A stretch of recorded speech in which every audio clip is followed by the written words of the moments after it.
Ethan Cross yanked his reins so hard the stallion near skidded into the creek, and the sound that tore out of his own throat wasn't a word. It was grief. He had ridden across his own land 1,000 times and never once heard a woman laugh on it. Now he heard her, and he watched her laughter die the second she saw him. That was the moment something inside Ethan Cross broke clean in half. He owned every acre for 20 miles. He could not own 1 second of her joy. Before we ride any deeper into Silver Creek Valley this summer, friend, if you believe a broken man still deserves a chance to love, right? Go on and hit that subscribe button. Stay with me all the way to the end, because this story does not end where you think it does. And when you're done, drop me a comment and tell me what city you're watching from tonight. I want to see just how far this valley has traveled. The ride back to the Cross Ranch was the longest 3 miles of Ethan's life. His foreman, Bull Hargrove, was waiting at the main gate when he came in. 50-odd years of sun had carved Bull's face into leather, and he had known Ethan since the boy was 15 and breaking his first horse. He took one look at his boss and frowned. "You look like you seen a ghost, Mr. Cross." "Maybe I did." "Want to talk on it?" "No." Bull nodded once. That was how they spoke, these two men, in words that cost nothing, because neither of them had anything easy to spare. Ethan handed him the reins without looking up. "The fence line?" Bull asked. "Fence line held. Thought you rode out to check it." "I got distracted." Bull raised a single eyebrow. In 20 years of service, he had never once heard Ethan Cross admit to being distracted by anything short of a gun or a thunderhead. "Anything you need me to see to, boss?" Ethan stopped one boot on the porch step. He did not turn around. "Who's living down by the South Creek these days, Bull?" "Folks from town mostly. Washerwomen. Couple of the widow ladies take their little ones down there to cool off come noon." "Why?" "No reason." "Mr. Cross?" "I said no reason." Bull did not push. Nobody pushed Ethan Cross. That was part of the trouble, and Ethan was just now beginning to suspect it. Inside the house was the way it always was. Which is to say silent. Which is to say empty in a way that walls and furniture and silver on the sideboard could not fill. Mrs. Doyle, his housekeeper, was a widow of 60, with hands like tree bark, and a soft spot for exactly nobody. She had worked the house since his mother died. She had never once called him by his given name. Only Mr. Cross. Only Sir. "Your supper is on the stove, sir." "Not hungry." "You ate nothing at breakfast, sir." "I said I'm not hungry, Mrs. Doyle." She stopped in the hallway. Her voice went flat as stone. "As you wish, sir." He turned before she could go. "Mrs. Doyle, one question." "Sir." "The young girl at Pike's General Store." Mrs. Doyle's face did not move. Mrs. Doyle's face almost never moved, but her eyes went cold as creek ice. "Clara Hayes." "That's her name." "That's her name, sir." "What's her story?" "I don't rightly know, sir." "Mrs. Doyle. Orphan. Came to Silver Creek 7-8 years back. Pike took her in off the coach when her folks passed on the trail. Puts her to work behind the counter. Pays her in roof and bread, I reckon." "Pays her nothing, you mean?" "I said what I said, sir." Ethan waited. Mrs. Doyle's jaw tightened. "Folks talk, Mr. Cross." "About her." "About everybody." "And about her." A long silence. The house creaked the way empty houses creak. Somewhere, a clock ticked. "Folks say," Mrs. Doyle began, and then she stopped. She pressed her lips together so hard the color went out of them.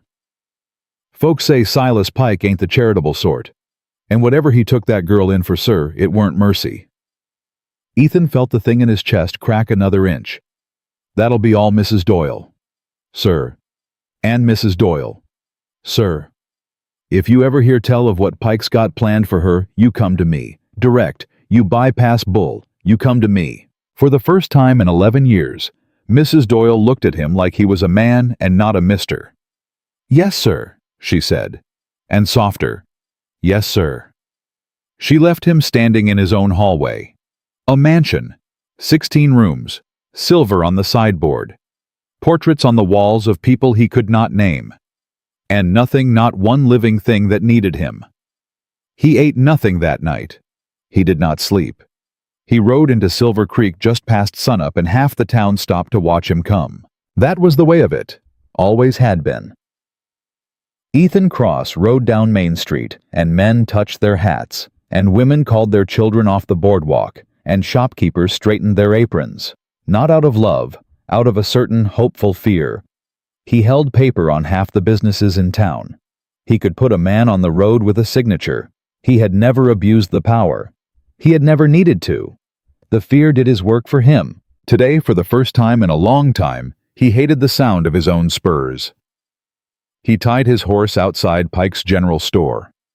A boy of maybe 11, dirty-kneed and barefoot, stared at him from the mercantile steps. "Mr. Cross, sir?" "Son? You come to buy something?" "I come to look." The boy nodded solemnly, as if looking was a serious business. "Miss Clara, she'll help you look, mister." "That's so." "She's nice, mister. She's nicer'n him." Ethan crouched down on his heels to meet the boy at eye level. "Nicer'n who, son?" "Than Mr. Pike, sir." "Folks around here say that often." "They don't say it loud, mister." Ethan pressed a silver piece into the boy's palm. The boy's whole face went wide as a full moon. "Run along, son, and keep your voice for yourself." "Yes, sir, Mr. Cross, sir." Ethan pushed open the door of the general store. A bell rang above his head, and the voice he heard next was not the voice he had come to hear. "I told you, girl, I told you to count that coffee twice." "I did count, Mr. Pike. I counted 3 times." "Then where's my nickel off the 12th tin?" "The 12th tin was dented. I marked it down by—" "You marked it down. On whose say-so? On your say-so." Silas Pike was a small man. Not in height, he stood about 6 foot. Small in the eyes. Small in the mouth. A man who had never known largeness and resented everyone who had. He was leaning both fists on his counter, and the girl behind that counter had her chin up, but her hands were shaking. Ethan stopped just inside the door. Pike did not see him yet. Neither did she. "You think because some rich fella looked at you sideways at the creek yesterday morning, you get to start running my business now, is that it?" Clara Hayes did not answer. "Is that it, girl?" "No, sir." "Say it proper." "No, sir. I don't think that." "Then where is my nickel?" Ethan cleared his throat. Silas Pike spun around. His whole face changed. 60-odd muscles shifted from cruelty into oil inside of half a second, and a smile spread across his mouth like butter over a hot pan. "Mr. Cross, well now, didn't hear the bell." "I reckon you were occupied." "Just a little accounting matter. The girl's still learning numbers." She sounded like she knew her numbers fine. Silas Pike laughed. It was a wet, nervous laugh. "Well, well, what can I get you, sir? Coffee Nail's got a fresh shipment of tobacco come through on Tuesday." "I'll browse." Course browse all you like, Mr. Cross." Clara girl come around and help Mr. Cross find. "She can stay put, Pike." "Sir." "I said she can stay where she is. I'll call on her if I need her." Silas Pike nodded 13 times too many. Ethan walked the aisle slow. He picked up a tin of beans he did not want. He picked up a bar of yellow soap he did not need. And he watched without seeming to watch the girl behind the counter.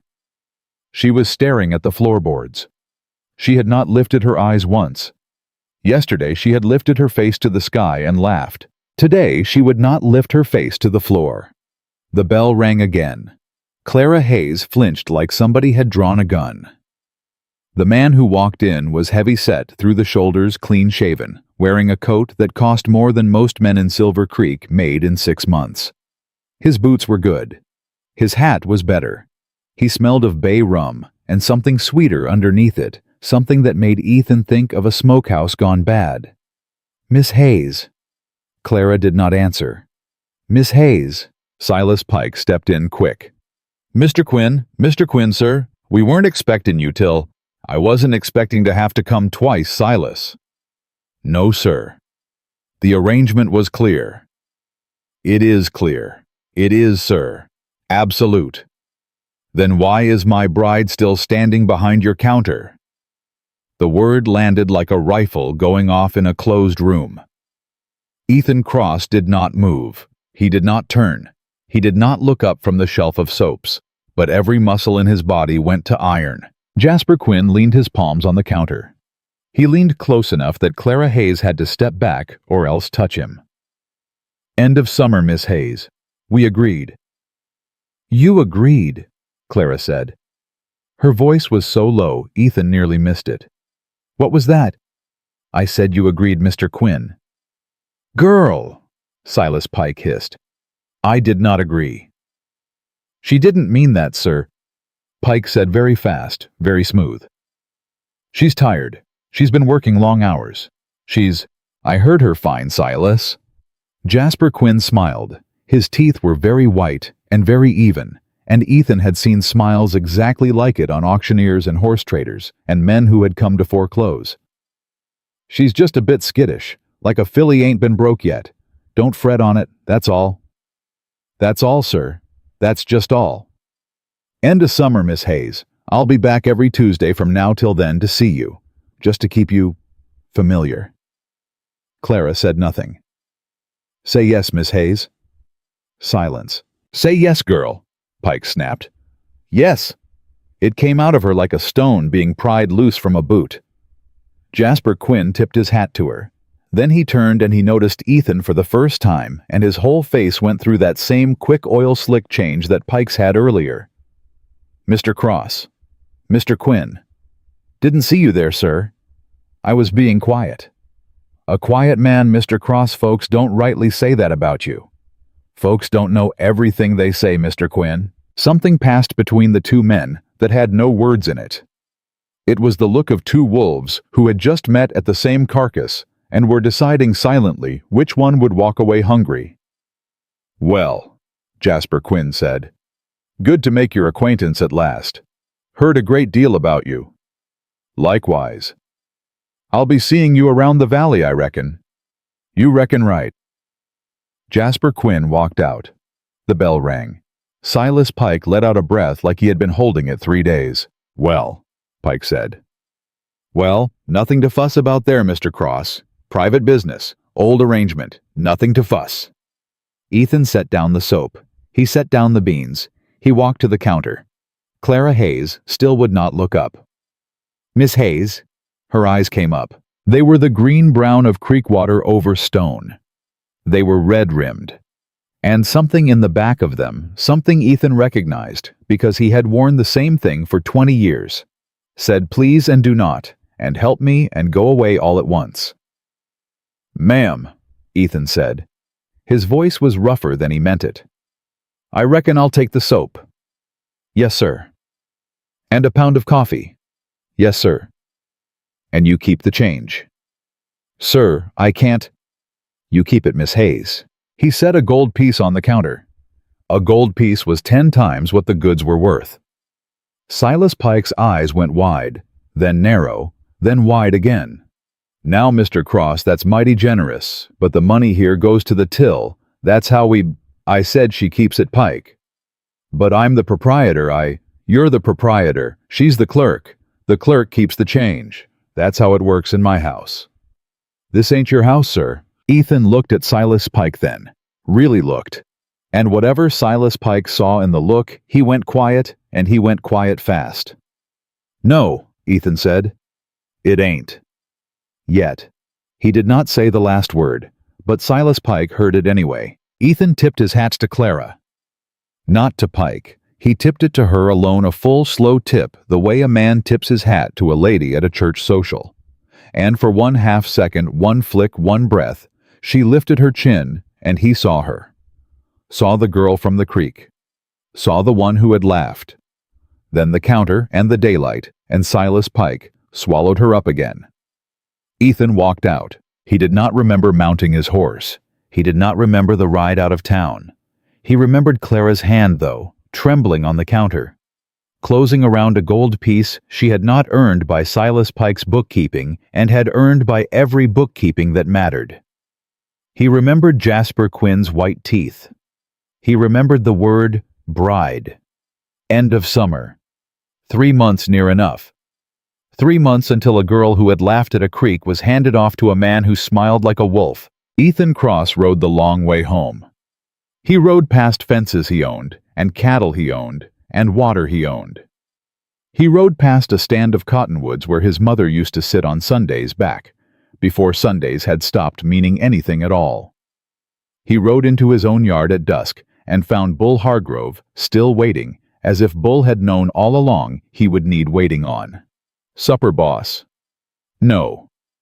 Mrs. Doyle ain't gonna like that. She'll survive. Boss. Bull. Sir. Ethan swung down off his horse. He handed Bull the reins. He stood a long moment in his own dooryard, under his own sky on his own land, and he said the thing that had been stuck in his throat since he had watched a girl laugh and then stop. Bull, I need a hand at the house. A proper one. A young woman. Somebody to help Mrs. Doyle in the kitchen. Mend linens. Steady work. Fair pay. Room of her own with a door that locks from the inside. Bull did not move. And I need you to tell me who in this town Silas Pike owes money to. I need to know who. I need to know how much. I need to know whether that debt has Jasper Quinn's name on it, or if Pike's been buying his protection some other way. Boss, I ain't finished. Sir, and Bull, if anybody asks after why I was in town today, you tell them I was buying soap. Boss, what are you fixin' to do? I don't rightly know yet. That ain't like you. No, it ain't. Boss, is this about the girl at the creek? Ethan looked at his foreman, the only man on earth he had ever half trusted, and for the first time in 20 years, Ethan Cross told the truth with his whole face. It's about a girl who laughed Bull, and the fact that somewhere in this valley a man is counting the days till she can't laugh anymore. And I will not. His voice caught on something that was not his voice anymore. I will not spend another night sleeping in a house this quiet while that's true. Bull Hargrove was quiet a long time. Then he tipped his hat. Yes, sir, he said. I'll see to it. God help us all. Bull Hargrove rode into town before breakfast the next morning and did not come back until the sun was near its peak. Ethan was at the corral when he saw the dust cloud on the road. He knew before Bull dismounted. He knew by the way Bull's shoulders sat on the horse. It's bad, ain't it? Boss. Say it, Bull. Bull dropped down heavy. He pulled off his hat. He turned the brim twice in his hands before he spoke, and a man did not turn his hat twice before speaking, unless the words were heavier than the hat. Pike owes Jasper Quinn $3,000. 3,000. 3. Ethan let out a breath he did not know he had been holding. On what? Bad cattle, bad cards, bad everything. Pike borrowed from Quinn going on 4 years back, and Quinn's been collecting interest by the month ever since. The principal ain't moved. Not $1. And the girl. The girl is the interest now, boss. Bull. I'm sorry, sir. That's the word in town. Say it plain. Pike signed paper last winter. Quinn agreed to clear the debt come the end of this summer in exchange for Clara Hayes at the altar. The paper's legal. Witnessed. Signed by Judge Halloran himself. Halloran? Halloran, sir. Ethan Cross stood very still. A horse whickered somewhere behind him. A cicada started up in the cottonwoods. The world kept being the world, the way the world keeps being the world. When a man finds out exactly how the thing he feared is worse than he feared. Halloran owes me 2, Bull. Yes, sir, I know it. Halloran owes me 4 years on his house. Yes, sir. So Halloran signed a paper selling a girl to settle another man's debt, and Halloran is sitting in a house I can foreclose on by Friday. Boss. I ain't decided yet, Bull. I'm just saying what is. Yes, sir. Is she of age? She's 20. Orphan. No kin to object. Then by the paper it's binding. By the paper, yes, sir. And by what's right. Bull looked at the ground. By what's right, sir. It's the foulest thing I heard tell of in 30 years in this valley. Ethan Cross turned his face to the sky. He did not pray. He had not prayed since his mother went into the ground. But something in him reached for something, and whatever it reached for it did not find. Saddle me the bay bull. Right now. Right now. Where you ridin'? To Pike's. Boss. Saddle the bay bull. He rode into Silver Creek just past noon, and this time he did not come in quiet. He rode down the middle of Main Street, and he did not care who watched. He tied his horse at Pike's rail. He walked up onto the boardwalk, and the planks gave under his weight. The bell above the door rang hard when he pushed through it. Silas Pike was behind the counter. Clara Hayes was not. Mr. Cross, 2 days in a row. Well now, what can I... Where is she? Sir, where is Miss Hayes? She's in the back, sir. She's sorting stock. Fetch her. Mr. Cross, Fetch her, Pike. I will not say it a third time. Silas Pike went pale around the mouth. He turned. He called out. Somewhere behind the storeroom curtain, a broom fell over, and then the curtain parted, and Clara Hayes stepped out, wiping her hands on her apron. She stopped when she saw him. Miss Hayes? Mr. Cross, I have an offer to make you, in front of your employer, in daylight, heard by witnesses. Silas Pike's mouth opened. Pike, you will not speak until I am finished. Are we clear? Sir. Are we clear, Pike? Clear, sir.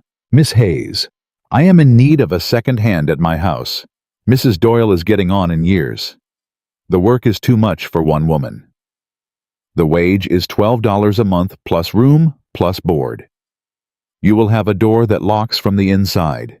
You will have Sundays to yourself. You will answer to Mrs. Doyle. You will answer to nobody else under my roof. Not me, not any guest of mine, not any man who comes calling. Do you hear me, Miss Hayes? Clara Hayes did not speak. Miss Hayes, I hear you, sir. I am offering you the work today. You may say yes. You may say no. There is no consequence for saying no. Do you understand? Yes, sir, I understand. Silas Pike could not hold himself any longer. Now hold on there just a blessed minute, Mr. Cross. Just one blessed minute. That girl is under contract in this store. I took her in off that coach when she weren't but 13 years of age.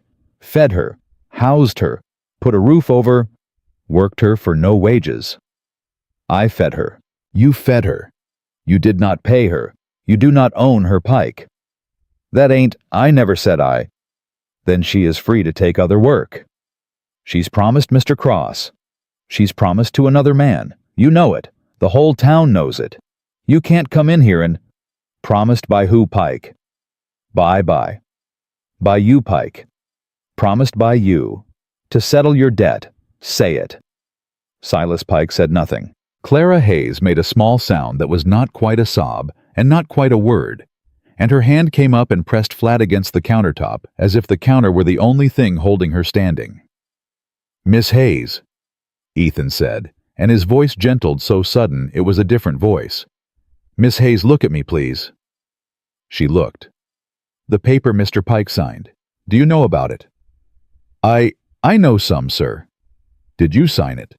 No, sir. Did anybody ask you? No, sir. Then it is not your paper, Miss Hayes. It is his paper. A man cannot sell what he does not own, and Silas Pike does not own you. Do you understand what I am telling you? Clara Hayes pressed her free hand against her mouth. Miss Hayes. Yes, sir. Will you come work at my house? She looked at Silas Pike. Silas Pike's face was a storm.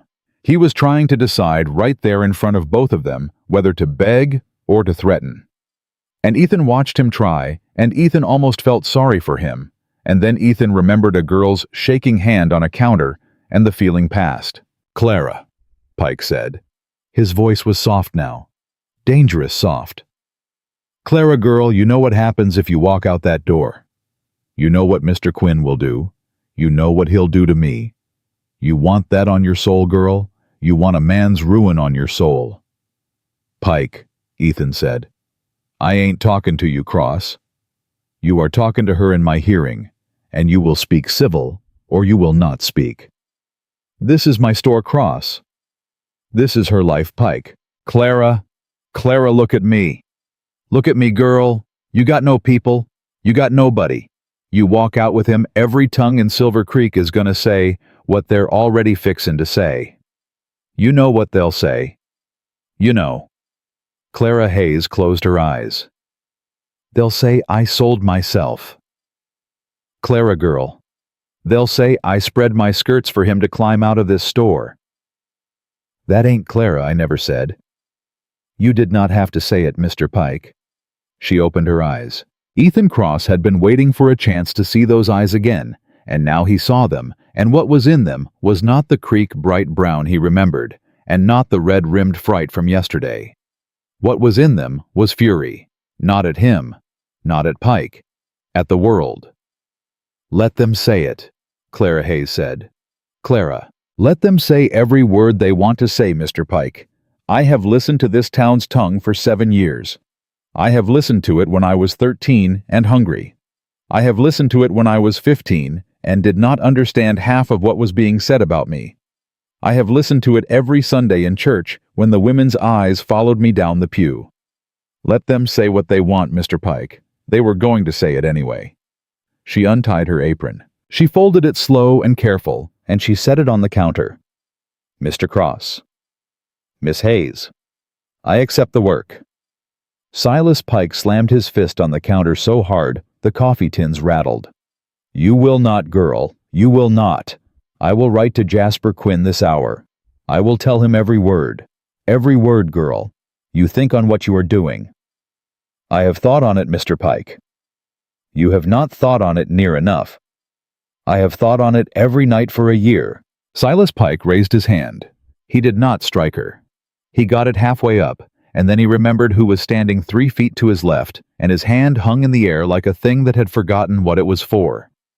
Ethan Cross did not say one word. He did not need to. Silas Pike's hand came back down to his side. You got nothing to pack, Pike said. His voice had gone flat, gone small. You got nothing of your own, Clara. Everything in this store is mine. Every dress on your back. The dress is hers, Pike, Ethan said. Cross that dress come off my shelf. I will pay you for the dress. You'll pay me for 7 years of... I will pay you, Pike, for the dress on her back and nothing else. And then Miss Hayes and I are going to walk out of this store, and you are going to stand behind that counter quiet as a stone, and you are going to think very careful about the next letter you write to Jasper Quinn. Because the next letter you write to Jasper Quinn is going to decide whether I call in your loan at the bank, and I will, Pike.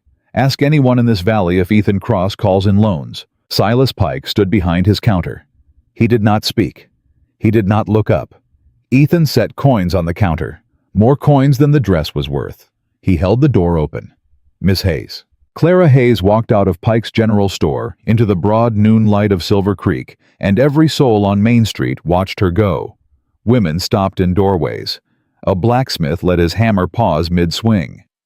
2 ranch hands outside the saloon froze with their glasses halfway to their lips.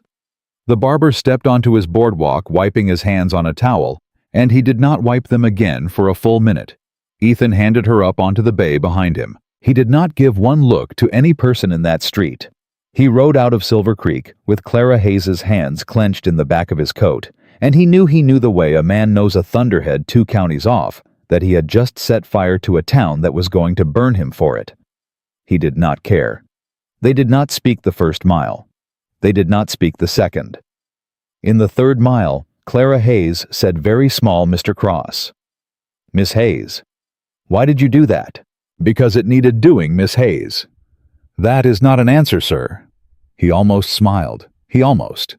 It had been a long time since any person had told Ethan Cross that his answer was not an answer. Because a girl laughed at a creek, Miss Hayes, and then she stopped, and I could not shake the stopping. She did not speak again until they came in sight of the ranch. Mr. Cross.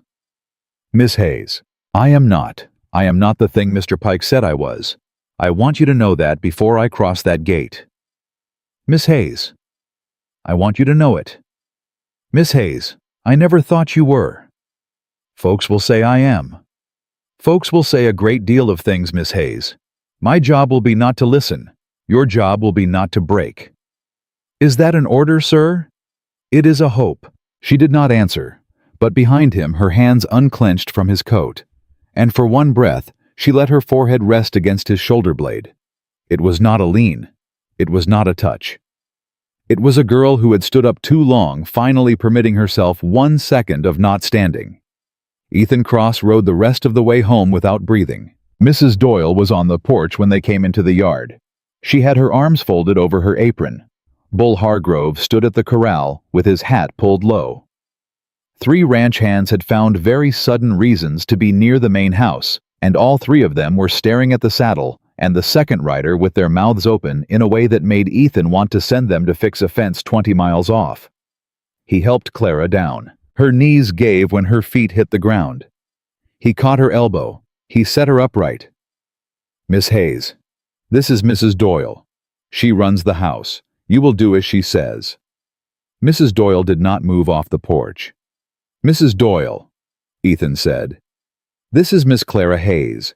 She will be helping you in the kitchen and the linens. She has a room of her own in the back hall. It locks from the inside. Please see her settled. Mrs. Doyle studied Clara Hayes the way a doctor studies a patient. Miss Hayes, ma'am? How old are you, child? 20, ma'am. You ever cooked for more than 2? No, ma'am. You ever mended a man's shirt? Yes, ma'am. Many. You ever been in a house this size? No, ma'am. You afraid of work? No, ma'am. You afraid of men? Clara Hayes hesitated. Some of them, ma'am. Mrs. Doyle almost smiled. It was the closest thing to a smile she had shown on that porch in 11 years. Wise girl, come in. Wipe your feet. I'll show you the kitchen. She turned. Clara followed her 2 steps. Then Clara stopped. Mr. Cross? Miss Hayes. Thank you, sir. He tipped his hat. He said nothing. She went inside.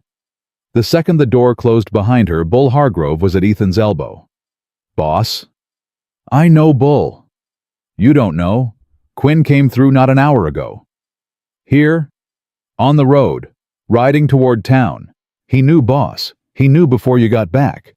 Pike must have sent a boy out the back door the second you walked her out. Ethan closed his eyes. What did Quinn say? He didn't stop. He tipped his hat to me. He said, give my regards to your employer. Then he said, tell him I will be writing. He will be writing. Yes, sir. Bull. Sir. How many guns do I have on this place? 17, counting yours, counting mine. How many of them shoot straight? All of them, boss. I made sure of it. Keep making sure. Yes, sir. And Bull. Sir. I want 2 men on this house at night, rotating. I don't want her hearing them. I don't want her knowing they are there. I want her to sleep. She'll know, boss. Then let her know they are there for her and not at her. There is a difference. Yes, sir. Bull. Sir. I may have just started a war. You may have, boss. Tell me I was right. Bull Hargrove chewed the inside of his cheek. Boss? My wife's been dead 15 years come October, and the thing I remember about her most is she used to laugh when she hung the wash, just humming and laughing to herself with no one around. And I remember the day she stopped. And I remember thinking a man should never in this life be the reason a woman stops laughing. You weren't that man today, Mr. Cross. Whatever else come of it, you weren't that man. Ethan Cross did not answer. He walked past his foreman and into the house that was no longer quiet. Clara Hayes woke that first night and did not know where she was. The bed was soft. That was the first wrong thing. She had slept on a straw tick behind the general store for 7 years, and beds in her memory were thin as paper and full of points. This bed had given under her like a hand under her back. She had lain down in it for a short rest after supper, and she had slept straight through into dark. The room was her own. That was the second wrong thing. She sat up. The door was locked. She had locked it herself. Mrs. Doyle had pointed to the bolt and said, "That slides, child. You slide it at night." And Clara had slid it, and she had stood with her hand on it for a full minute afterward, not believing the sound of the bolt. The sound of being allowed to lock a door. She got up. She crossed to the window. There was a lamp burning low somewhere on the ranch, and she could see the outline of a man standing by the corral, rifle across his chest, not looking at the house, not looking at her window, just standing. She understood slow what that man was for.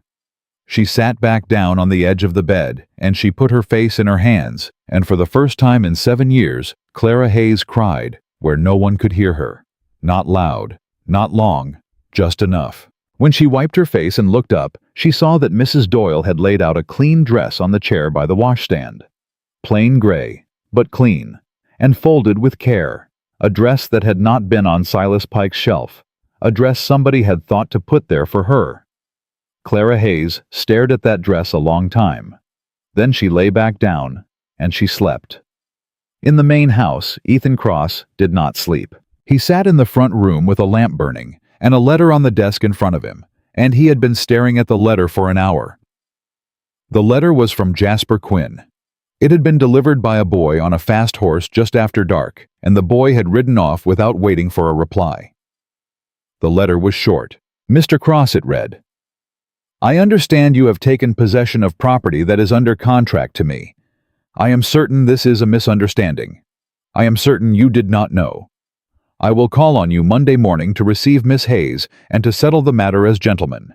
Any other course will not be to your liking. Respectfully, Jasper Quinn. Ethan read the letter a fourth time. He picked up a pen. He dipped it in ink. He wrote 3 words. She is not property.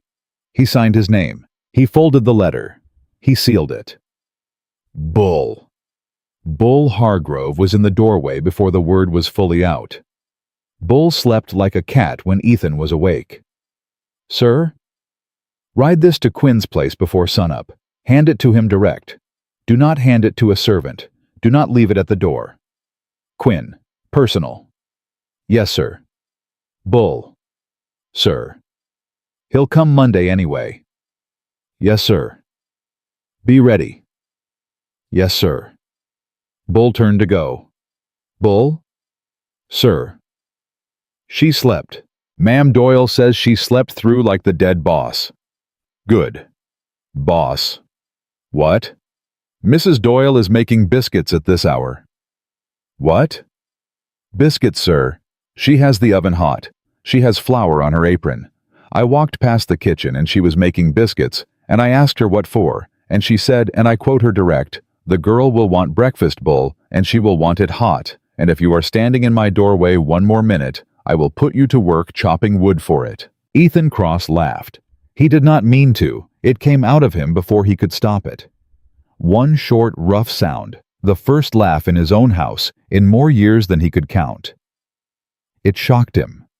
He put a hand over his mouth, like a man catching a cough in church. Bull Hargrove looked at his boss. Bull Hargrove did not laugh, but he tipped his hat back a quarter inch, which for Bull was the same as laughing. Good night, sir. Good night, Bull. The foreman left. Ethan sat alone at his desk. He picked up the lamp. He walked the length of his long, silent hall. He passed door after door of rooms that had not been used in years. He passed the portrait of his mother. He paused, as he had paused 1,000 times, and he looked at her face, and he said not out loud, but inside his chest, where only she could have heard it if she were still there to hear Ma. There is a girl in this house tonight. I brought her here. I do not rightly know why. I am scared. You ever hear of your boy being scared? The portrait did not answer. It never did. But Ethan Cross, walking back to his own room in the dark, thought he heard a sound he had not heard in this house in 16 years. Somewhere down the back hall, very faint, a girl in her sleep was breathing easy. The storm that Silver Creek Valley made of it began by Sunday morning. It began in the pew. It began at the hitching rail outside the church. It began at the table after the service where the women of the parish laid out their covered dishes and made small talk over chicken and slaw. You heard. I heard. At Pike's. Walked her out the door like she was his own. She wasn't crying. No. She wasn't apologizing. No. She rode up behind him on his horse, with her hands on his coat. Her hands on his coat. Mary Elizabeth saw it, with her own eyes, with her own two eyes. Well, I did hear. I heard Jasper Quinn's already wrote him a letter. Wrote him a letter. Wrote him a letter. Well, Jasper Quinn is a man of business. Jasper Quinn is a man who paid good money for that girl. You can't pay money for a girl, Martha. You can if the paper is in order, Ruth. Well, my goodness. Well, my goodness. And what are they saying about her? About her? About her. Oh, well, you know what they are saying. I know what they are saying. I just want to hear you say it. They are saying she must have offered him something. To get out of that store. To get out of that store. Poor Silas. Poor Silas. Poor Jasper. Poor nobody but that girl if she has any shame left in her. If. Ethan Cross did not go to church that Sunday. He had not gone in 3 years. He found out every word by Tuesday afternoon, because Bull Hargrove had 2 cousins and 1 sister-in-law in that parish, and nothing said in a Silver Creek pew stayed in a Silver Creek pew. Clara Hayes found out on Monday because the butcher's boy made a delivery to the kitchen door, and he stood on the step too long and said, smirking, "Miss Hayes, they're saying in town you got yourself a soft landing." Clara Hayes took the parcel. She looked that boy in the face. She said, "Tell the butcher the lamb was poorly cut last week. Tell him I expect better this week, or we will be buying from Clemens in the next town." The butcher's boy's smirk fell off his face. "Yes, ma'am." "Yes, Miss Hayes." "Yes, Miss Hayes." She shut the door in his face. Mrs. Doyle inside did not look up from the flour she was sifting, but one corner of her old mouth turned up 1/4 of an inch. "Child." "Ma'am." "You handled that." "Thank you, ma'am." "Child, one more thing." "Ma'am, they will be worse than that boy. Every one of them will be worse than that boy. For a while." "I know it, ma'am." "You hold your back straight and your voice low. You do not explain yourself. You do not thank him where they can see. You do not flinch." "Yes, ma'am." "Child." "Ma'am, he is not what they say he is." Clara Hayes paused with her hand on the sifter. "Ma'am, Mr. Cross, he is not what they say he is, in town. They do not know him. They know the shape of him. They do not know the inside." "Yes, ma'am." "And child." "Ma'am." "Neither does he." Clara Hayes turned her head. But Mrs. Doyle was already back at her flour, and Mrs. Doyle was not going to say one more word that morning, and Clara Hayes understood that she had been given a key to a door, and it would be her own business to decide whether and when to use it. The sound of hooves came up the drive near noon. Mrs. Doyle stilled. Clara stilled. Bull Hargrove's voice came through the back wall loud enough to carry and low enough to mean business. "Mr. Quinn, Mr. Cross is expecting you. Kindly dismount your horse. Kindly leave your sidearm with the boy at the rail." A pause. A second pause. And then Jasper Quinn's voice, smooth as buttered glass. "Why, Mr. Hargrove, I did not ride all this way to be disarmed in a man's own yard." "Then you did not ride all this way to come inside, sir." "I came to see Miss Hayes." "Miss Hayes is not seeing callers, sir." "Is that her word or his?" Bull Hargrove did not answer. "Mr. Hargrove, is that her word or his?" And Clara Hayes in the kitchen, with flour on her hands, and Mrs. Doyle beside her, set down the sifter slow. She wiped her palms on her apron. She untied the apron. She folded it. Mrs. Doyle put a hand on her arm. "Child, you do not have to." "Ma'am." "Child, ma'am, if I do not answer that question in my own voice, it will be answered for me for the rest of my life." Mrs. Doyle took her hand away. Clara Hayes walked through the back hall. She walked through the dining room. She walked to the front door. Ethan Cross was already there, his hand on the latch, and he turned when he heard her footstep, and he opened his mouth to tell her to go back to the kitchen. He closed his mouth. He had looked at her face. She lifted her chin. "Open the door, Mr. Cross." "Miss Hayes, please, open the door." He opened the door. Jasper Quinn stood on the porch with his hat in his hand and a smile on his mouth that did not reach any other part of his face. "Miss Hayes." "Mr. Quinn, you are looking well." "I am well, sir." "I was worried." "There was no cause, sir." There is always cause, Miss Hayes, when a young lady leaves her place of employment under circumstances. I left my employment, Mr. Quinn. There were no circumstances but my own 2 feet. Jasper Quinn's smile thinned a hair. "Miss Hayes, may I have the courtesy of a word in private?" "No, sir." "I beg your pardon." "I said no, sir. You may have a word in public. You may have it here on this porch in the hearing of Mr. Cross and Mr. Hargrove. Whatever you have come to say, Mr. Quinn, you may say it where God and these men can hear it." Bull Hargrove stood 10 feet off with his thumbs hooked in his belt. Ethan Cross stood 2 feet behind her shoulder and said nothing. Jasper Quinn looked at Ethan over her head. "Mr. Cross." "Mr. Quinn. Is this your instruction to the lady?" "The lady does not take instruction from me, Mr. Quinn. The lady takes wages. The instruction just now was hers." "I see. I hope you do." "I hope." Jasper Quinn put his hat back on. He did it slow. He did it the way a man does a thing to buy himself a breath. "Miss Hayes, there is a matter of paper between myself and Silas Pike." "I am aware." "Then you are aware that the paper names you." "I am aware that the paper names me. I am aware that I did not sign it. I am aware that a paper signed by 2 men about the life of a third person is not worth the ink it cost." "The law might disagree, Miss Hayes." "Then the law and I will disagree, Mr. Quinn. In public. In front of Judge Halloran. In front of every soul in Silver Creek who would like to hear a 20-year-old woman stand up in a courtroom and testify that she was traded by a storekeeper to settle a gambling debt." Jasper Quinn's jaw worked.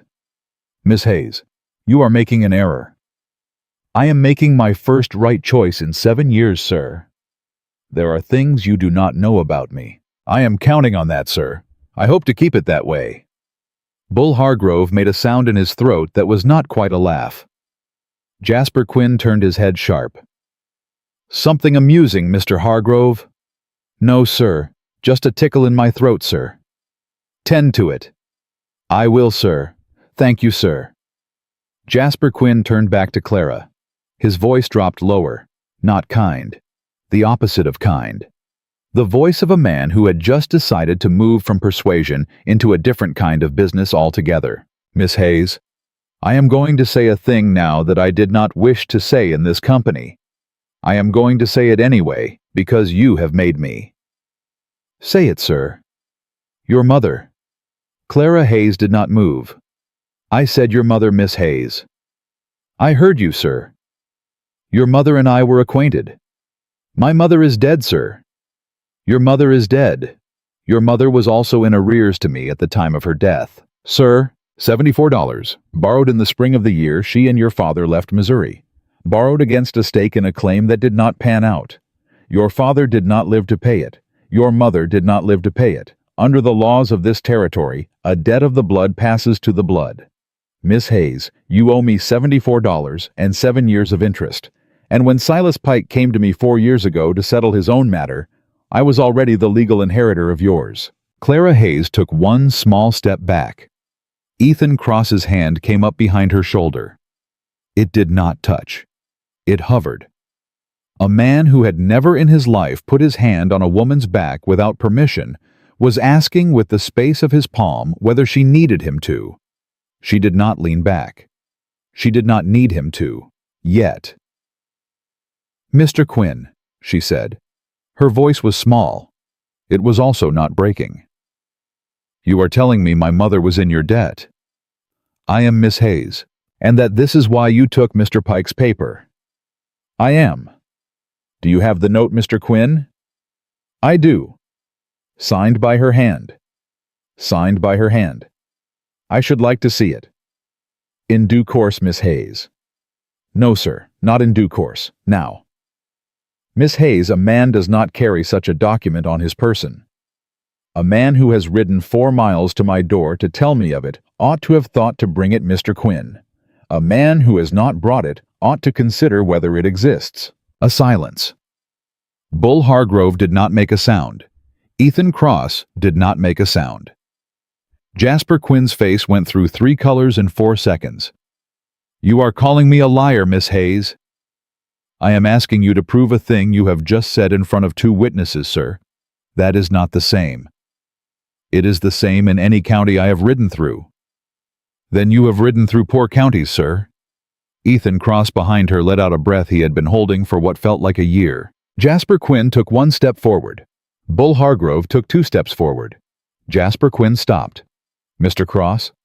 "Mr. Quinn, you will regret this hour." "I have regretted most of my hours, Mr. Quinn. 1 more will not break me. This is not a quarrel between you and me. It became one when you rode into my yard. I rode into your yard for a property that is mine by law. Then you will produce the paper in a court of law, Mr. Quinn. Not on my porch. Not in front of this lady. Not with threats in your mouth. You will produce it in Judge Halloran's courtroom, and you will do it with a lawyer, and I will be there with mine, and Miss Hayes will be there with hers, because I will pay for hers, and we will see what paper you can produce, and what paper you cannot. You will regret this hour, Mr. Cross." "You said that, sir?" "I am saying it twice." "Then say it 3 times. It costs me nothing to listen." Jasper Quinn turned on his heel. He went down the porch steps. He took his reins from the stable boy without thanking the boy. He mounted. He turned his horse. He rode down the drive at a walk because a gentleman does not gallop out of a yard, but every step of that walk was a promise. Nobody on the porch spoke until the dust had settled. Clara Hayes was shaking. Ethan Cross saw it. He did not say a word about it. "Miss Hayes." "Yes, sir?" "Mrs. Doyle has biscuits on the stove." "Yes, sir." "Go and eat one, please." "Yes, sir." She went. She went, and the second the kitchen door closed behind her, she sat down on the nearest chair, and Mrs. Doyle set a cup of coffee in front of her without asking whether she wanted one, and Clara Hayes put her face in her hands and sat like that for a full minute before she could lift it again. Mrs. Doyle said nothing. Mrs. Doyle poured more coffee. Mrs. Doyle cut a biscuit in half and buttered it and set it on a plate in front of her. "Child." "Ma'am." "Eat." "Ma'am, I do not think I can." "Then hold it, child. Hold it in your hand. You will eat it when you are ready." Clara Hayes held the biscuit in her hand. It was warm. It had been made by a woman who did not smile, but who had risen before dawn to bake it. Clara Hayes began to cry. She did not sob. She made no sound. The tears came down her face and fell on the biscuit, and Mrs. Doyle pretended not to see it, and after a little while, Mrs. Doyle said to the stove, "My husband was a good man. He died of a cough, 21 years ago this November. I was 38. Clara did not answer. "I am telling you, child, because you are going to need to know in this house that there are women in it who have cried in this kitchen before." "Yes, ma'am." "You are not the first, child." "No, ma'am." "You will not be the last." "No, ma'am." "Eat your biscuit." Clara Hayes ate her biscuit. On the porch, Ethan Cross and Bull Hargrove did not move until the dust of Jasper Quinn's horse had gone out of sight. "Boss." "Bull." "He is lying about the mother." "I know he is." "How do you know?" "Because a man who has paper of that kind comes to a house with the paper in his hand and lays it on the table. He does not come with his mouth and expect to leave with the girl." "Yes, sir." "He was gambling, Bull. He was gambling on her not knowing better. And she knew better. She knew better." "Boss." "Bull."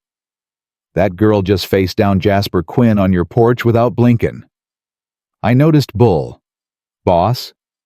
"Bull." "Boss, you need to marry that woman." Ethan Cross did not turn his head. "Bull." "I said what I said, sir." "You said it too early." "I said it when it needed saying." "Bull." "Yes, sir." "Shut up, Bull." "Yes, sir." Bull Hargrove tipped his hat and went off the porch whistling. He had not whistled on Crossland in 4 years. By Thursday, the whole valley had heard. By Friday, 2 things had happened that nobody had predicted. The first was that Mrs. Alma Pritchard, who was 71 years old and the widow of the former sheriff and the unofficial conscience of Silver Creek Valley, walked out of the general store on Friday morning with a basket on her arm and a face like a thundercloud. Silas Pike had given her short weight on her flour. Silas Pike had given her short weight on her flour 3 weeks running. On the first 2 weeks, Mrs. Pritchard had said nothing. On the third week, she walked out of Pike's, walked across the street, and walked directly into the office of Judge Halloran without knocking. What Mrs. Pritchard said to Judge Halloran was never reported because Mrs. Pritchard did not speak of it afterward, and Judge Halloran did not speak of anything ever. But on Friday afternoon, Judge Halloran rode out to the Cross Ranch. Bull Hargrove saw the judge coming up the drive and did not move from the fence post he was leaning on. Judge. Bull. Mr. Cross in the house. He is. Might I have a word with him? You might. Bull. Judge. Is the young lady on the premises? She is. Is she well? She is well. Bull. Judge. I should like to speak with her, too. Then it ain't my place, Judge. It's hers. I'll tell her you asked. Judge Halloran nodded. He did not dismount. He sat his horse. Bull. Judge. A man does a thing when he is tired, and the thing he did when he was tired looks different in the morning. Do you take my meaning? I do, Judge. Tell Mr. Cross I have come to talk about a paper. I will, Judge. Tell Mr. Cross I have come to talk about unsigning it. Bull Hargrove's eyebrows went up 1/4 of an inch. That word unsigning ain't a word, Judge. It is today, Bull. Ethan Cross came to the door. What passed between Ethan Cross and Judge Halloran in the front room of the ranch house took 48 minutes. Mrs. Doyle served coffee twice. Clara Hayes sat in the kitchen with Mrs. Doyle and did not ask one question. Bull Hargrove stood outside and counted cottonwoods. At the end of 48 minutes, Judge Halloran came out of the house alone. He mounted his horse. He tipped his hat to Bull. Bull! Judge, I am going back to my chambers to find a certain paper. I am going to look at that paper very carefully, and I am going to discover I expect that the paper has a flaw in it that renders it non-binding in the territory of this state. Is that a fact, Judge? It is, Bull. What sort of flaw, Judge? The sort of flaw a judge notices, Bull, after he has been reminded by a widow in the grocery line that his wife sang in the church choir with her 20 years ago and would not wish to see her husband's name on a paper selling a girl. I see, Judge. I expect you do, Bull. Judge. Bull. That widow must be a powerful woman. Bull, she is the only person in this valley who ever scared me. Well then. Well then. The judge rode out. That was the first thing that happened. The second thing was worse. Somebody set fire to the North Hay Barn Saturday night. It was a clear night. There was no lightning. The fire started in the loft in a corner away from any lantern, and by the time Bull Hargrove saw the glow and rang the bell, the roof was already gone, and the smoke was standing 100 feet in the air. Every man on the ranch turned out. They cut the burning structure off from the stable with buckets and wet canvas. They saved the horses. They saved the stable. They lost the hay. They lost the barn. They lost a 6-month-old bay colt Ethan had broken himself because the colt spooked and ran back into the smoke, and 2 hands went in after it and came out alone. When the last flame was stamped dead, Bull Hargrove walked through the wreck with a lantern and came out with a boot print in his hand. Not a boot print. A piece of ash with a boot print in it. The heel was crescent-shaped. One of the hands in town had been bragging for a month about the new boots he had ordered from Denver with crescent heels. That man worked for Jasper Quinn. Boss? Don't say it, Bull. Boss. I know Bull. Boss, you say the word and I ride out tonight. Don't ride out tonight, Bull. He killed a horse, boss. He killed a horse, and he will answer for a horse, and he will answer for more than a horse, but not tonight, and not by one man with a rifle. Sir, we do this by law, Bull.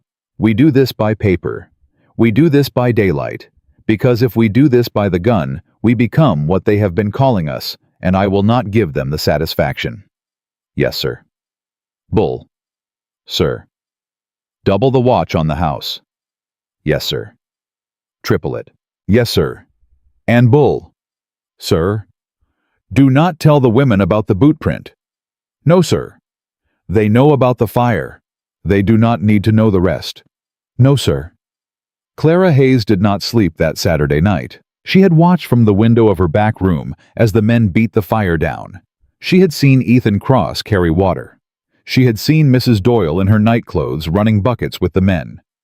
She had pulled on her dress and gone out, and Mrs. Doyle had handed her a bucket without a word, and Clara Hayes had stood in a line with a dozen men and passed water from the well to the barn until her arms gave out and her palms bled through her apron. She came back into the house near dawn. Ethan Cross found her at the sink washing her hands in cold water. Miss Hayes. Mr. Cross. You should sleep. I could not, sir. Your hands. They will mend. Miss Hayes. Sir.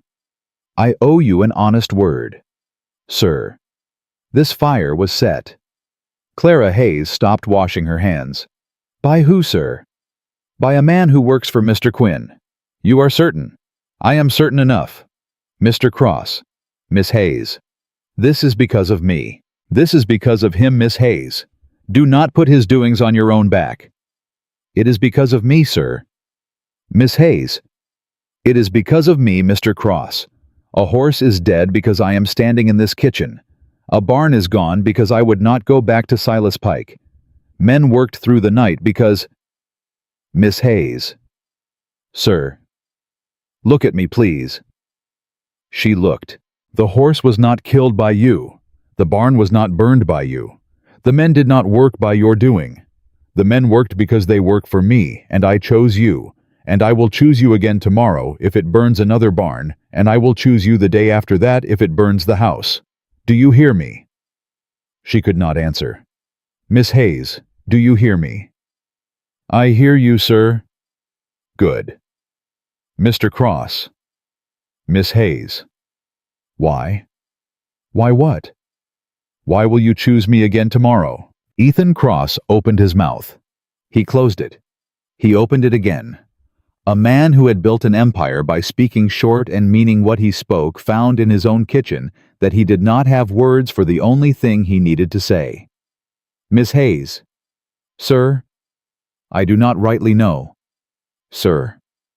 That is the honest answer, and it is a coward's answer, and I am ashamed of it. Do not be, sir. Miss Hayes. Mr. Cross. Do not be ashamed of a thing for which you have no word yet. Ethan Cross looked at Clara Hayes across the kitchen with soot in her hair and blood on her palms, and her eyes steady, and he thought, if I put my hand on her right now, I will not take it back, and it is too soon, and she will think I am what they have said I am. He did not put his hand on her. He tipped his hat. Good morning, Miss Hayes. Good morning, sir. He went. She stood at the sink a long time after he was gone. The storm came on Tuesday. Nobody had predicted it. The sky had been clear at noon. At 3 in the afternoon, a bruise-colored cloud showed on the western ridge, and by 4, it had swallowed half the sky, and by 5, the wind had come up so hard the porch chairs were rolling across the yard, and Bull Hargrove was shouting at the hands to get the stock into the lower barn. At 5:30, the first hail hit the roof. At 6, the rain came sideways. At 7, the river at the south fence jumped its bank and took out 300 feet of new wire. Ethan Cross came in the back door at 8 o'clock, wet to the bone. He had been out with the men for 4 hours. The lower barn had held. The horses were in. No more stock was lost. He had rope burns on both palms and a cut across his forehead from a piece of board that had come loose off the porch awning. Mrs. Doyle was not in the kitchen. Mrs. Doyle had gone down to the hands' quarters at dinner to see to old Henry, whose arm had been crushed under a falling beam in the lower barn, and Mrs. Doyle had not come back, and the wind had risen to where nobody was coming back through it until morning. Clara Hayes was in the kitchen alone. She had a lantern burning. She had heated water. She had laid out clean cloths on the table and a bottle of what looked like horse liniment and a needle and thread. "Mr. Cross?" "Miss Hayes." "Sit down, sir." "Miss Hayes, I am wet through." "Sit down, Mr. Cross." He sat. She came around behind him with a cloth. She began to work on the cut across his forehead. Her hands were small and steady, and they did not shake, and Ethan Cross, who had been shot at twice in his life and never once flinched, closed his eyes under her hands. "Miss Hayes." "Sir." "Be still." "Miss Hayes, where is Mrs. Doyle?" "Mrs. Doyle is with Henry. His arm is broken. She is setting it. She will be there tonight. You are alone in this kitchen with me." "I am, sir." "Miss Hayes, that is not proper." "Mr. Cross, there is a storm outside that would drown a mule. There is blood on your face. There is no one between this kitchen and the hands' quarters but weather. The improper thing would be to let you bleed." He almost laughed. He did not. Her hands kept working. She cleaned the cut. She did not use the needle. The cut did not want one. She pressed a cloth to it. She tied a clean strip around his head. She stepped back. "Your hands, sir." "My hands are fine." "Your hands are not fine. Give me your hands." He gave her his hands. She turned them palm up in her own. She looked at the rope burns. She bit her lip. "Mr. Cross?" "Miss Hayes." "These are bad. They will mend." "These will not mend if you do not let me dress them." "Miss Hayes." "Mr. Cross, I have bandaged the hands of men twice your size in that general store for 7 years, and every one of them told me his hands were fine, and every one of them was wrong. Give me your hands." He gave her his hands. She dressed them. She did not speak while she worked. The wind hit the house in long howling sheets, and the lamp flame jumped, and she did not look up. When she was finished, she sat down across from him at the table. She folded her own hands in her lap. "Mr. Cross." "Miss Hayes." "Earlier, in the kitchen, the morning after the fire, you said you did not know why." "I remember." "Do you know now?" A long silence. Outside, a shutter tore loose somewhere on the north side of the house and slammed 3 times against the wall before the wind took it off its hinges entirely. Inside, a woman and a man sat across a table from each other in a ring of lamplight. "Miss Hayes." "Sir, I have owned every foot of ground from the ridge to the river for 11 years. I have owned cattle. I have owned horses. I have owned paper on half the businesses in Silver Creek. I have sat at this table every night of those 11 years, and I have eaten alone. I have never in this house heard a woman laugh. I have never in this house heard a child cry. I have never in this house heard any living thing make a sound that was made for me." "Mr. Cross." "Miss Hayes, I saw you at the creek. You were laughing. You were not laughing at me. You were not laughing for me. You were laughing because you were alive, and when you saw me, you stopped."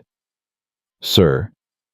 "Miss Hayes, I have thought every day since then about what kind of a man a person has to be to ride up on a woman laughing in a summer morning and be the reason she stops." "Mr. Cross." "Let me finish, Miss Hayes.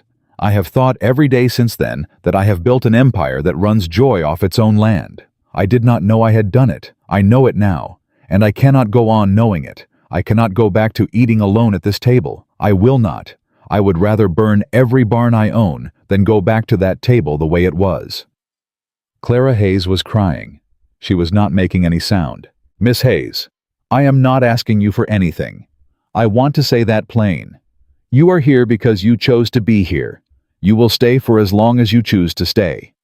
You will go the day you choose to go, and if you choose to go, I will pay for your passage to any city in this country that is far enough from Jasper Quinn.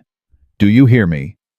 "I hear you, sir." "Miss Hayes, you are not a debt. You are not a paper. You are not a bargain, and you are not a rescue. You are a person. I have been a very long time in a house that did not have one in it. Mr. Cross?" "Miss Hayes, I am not leaving." "Miss Hayes, I am not leaving, Mr. Cross. Miss Hayes, you should think on it a while.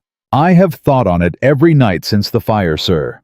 I have thought on it with my bolt slid across my door in a room that locks from the inside, and I have thought on it while I mended your linens, and I have thought on it while Mrs. Doyle taught me to fold a biscuit. I have thought on it enough, Mr. Cross. I am not leaving. The storm outside screamed against the wall. Ethan Cross reached across the table. He did not take her hand. He laid his palm on the wood open between them, and he left it there. Clara Hayes looked at his hand a long time. Then she laid her hand on top of his. She did not press. He did not close his fingers. They sat that way, palms stacked on a kitchen table, a man with rope burns, and a woman with blood on her apron, and neither of them moved for the longest minute of Ethan Cross's life.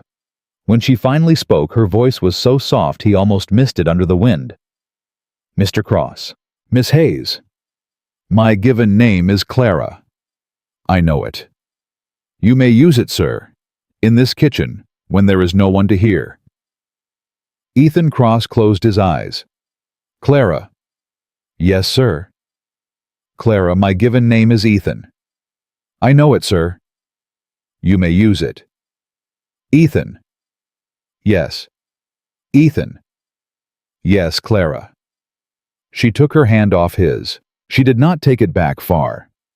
She set it on the table beside his close enough that the backs of their fingers touched, and she left it there, and outside the wind and the rain tore at a house that for the first time in 16 years had somebody in it who was awake and breathing and choosing to stay. Somewhere far down the valley, a man in an oiled slicker was riding through the storm toward Silver Creek with a telegram in his saddlebag from a city 200 miles east. The telegram was addressed to Jasper Quinn. It had been sent by a lawyer. The lawyer had written 4 words. She has a brother.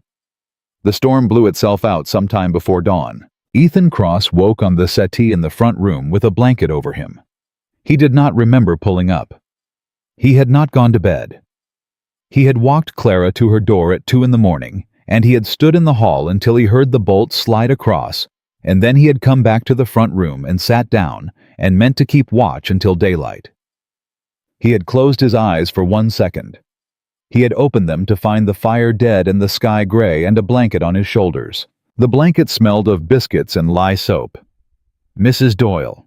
So Mrs. Doyle had come back through the weather after all. Sometime in the night. Ethan Cross rubbed his face in both hands and did not know whether to laugh or say a prayer. Bull Hargrove was on the porch before the sun cleared the ridge. Boss? Bull. The south fence is gone. The hay barn is gone. The north pasture is a lake. Henry's arm is set, but it ain't pretty. We lost the bay colt and 2 yearlings in the river. That is the bad news. And the good news? The house stood. Yes, Bull. And the boys are all accounted for. Yes, Bull. And Mr. Quinn did not come callin' in the storm. Small mercies, Bull. Boss. Sir. A man come up the drive just now. Ethan straightened. A man, on a mud-colored horse, rider about 30, clean-shaven, town clothes, carryin' a leather bag. Says he come from the railhead on the early train. Says he needs a word with Miss Hayes. Ethan was on his feet before Bull finished the sentence. Who is he, Bull? He would not give me his name, boss. He said Miss Hayes would know it. Where is he? I put him in the kitchen. Mrs. Doyle has eyes on him. He is drinking coffee. He is not armed. I checked. Bull. Sir, if Miss Hayes does not know this man, I want him off this ranch in 2 minutes. Understand? Yes, sir. Ethan Cross walked through his own hall with his heart knocking against his ribs in a way it had never knocked for cattle or fire or weather. He stopped outside Clara's door. He raised his hand. He brought it down without touching wood. She would be asleep. She had earned her sleep. He went to the kitchen alone. The man at the kitchen table stood up the moment Ethan entered. He was younger than Ethan had expected. Leaner. His eyes were the same green-brown as Clara's. The same exact shade. Creek water over stone. Ethan Cross felt the floor tilt. Mr. Cross? Sir, who are you? My name is Thomas Hayes. I am Clara Hayes's older brother. Nobody in the kitchen said anything for 5 seconds. Mrs. Doyle set her cup down very slowly. Miss Hayes told me she had no kin. Miss Hayes believes she has no kin, Mr. Cross. That is the doing of certain parties in this valley. Sit down, Mr. Hayes. Thank you, sir. Mrs. Doyle, another cup. Yes, sir. Ethan Cross sat down across from the man who had his employee's eyes. His hands were still bandaged from the night before. He laid them on the table. Talk, Mr. Hayes. Sir, I was 15 years old when our folks died on the trail west. Clara was 10. We were put off the wagon train in Silver Creek because the family we were traveling with would not take on 2 orphans to feed. I stayed with my sister 3 weeks. Then a man named Jasper Quinn come to the rooming house and told me there was a rancher up in Wyoming who was looking for a boy to apprentice. Good wages, clean work. Clara would be placed with a store owner in town. Brother and sister could write. Brother and sister could visit. You went to Wyoming. I went to Wyoming.